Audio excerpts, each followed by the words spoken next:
Hi everyone, it's Mrs. Wolf and I'm back to read you chapter 26 of The Miraculous Journey of Edward Tulane, and we're going to start on page 197. "There you are, milady, meet the rabbit doll," said Lucius. The doll mender walked away, turning out the lights one by one. In the gloom of the shop, Edward could see that the doll's head, like his, had been broken and repaired. Her face was, in fact, a web of cracks, and she was wearing a baby bonnet. "How do you do?" she said in a high, thin voice. "I am pleased to make your acquaintance." "Hello," said Edward. "Have you been here long?" she asked. "Months and months," said Edward.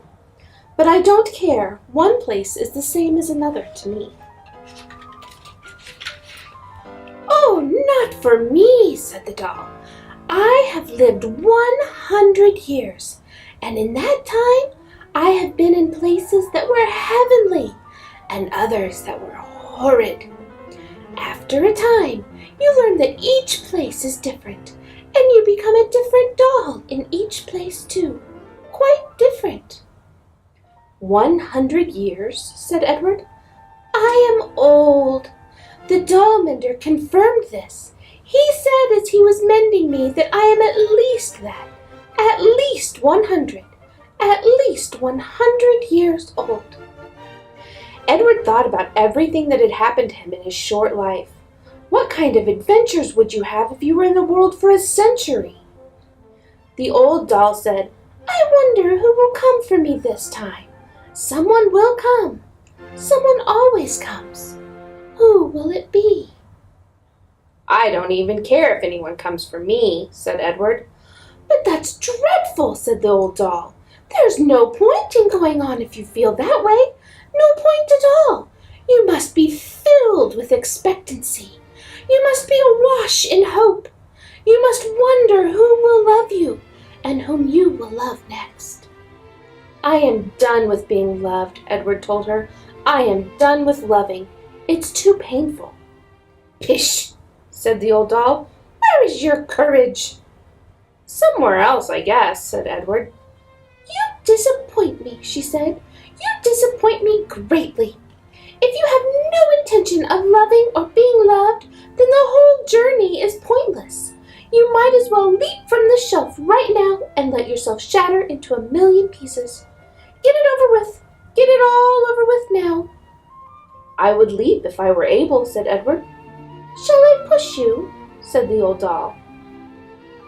"No, thank you," Edward said to her. "Not that you could," he muttered to himself. "What's that?" "Nothing," said Edward. The dark in the doll shop was now complete. The old doll and Edward sat on their shelf and stared straight ahead. "You disappoint me," said the old doll. Her words made Edward think of Pellegrina, of warthogs and princesses, of listening and love, of spells and curses. What if there was somebody waiting to love him? What if there was somebody whom he would love again? Was it possible? Edward felt his heart stir. No, he told his heart, not possible, not possible. In the morning, Lucius Clark came and unlocked the shop. "Good morning, my darlings," he called out to them. "Good morning, my lovelies." He pulled up the shades on the windows. He turned on the lights over his tools. He switched the sign on the door to open. The first customer was a little girl with her father. "Are you looking for something special?" Lucius Clark asked them. "Yes," said the girl. "I am looking for a friend." Her father put her on his shoulders and they walked slowly around the shop. The girl studied each doll carefully. She looked at Edward right in the eyes. She nodded at him. "Have you decided, Natalie?" her father asked. "Yes," she said. "I want the one in the baby bonnet." "Oh," said Lucius Clark. "You know that she is very old. She is an antique." "She needs me," said Natalie firmly. Next to Edward, the old doll let out a sigh. She seemed to sit up straighter. Lucius came and took her off the shelf and handed her to Natalie.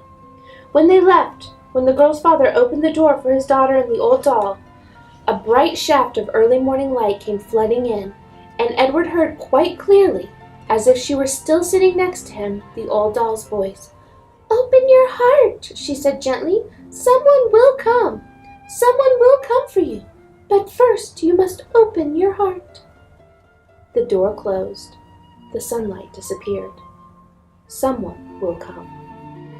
Edward's heart stirred.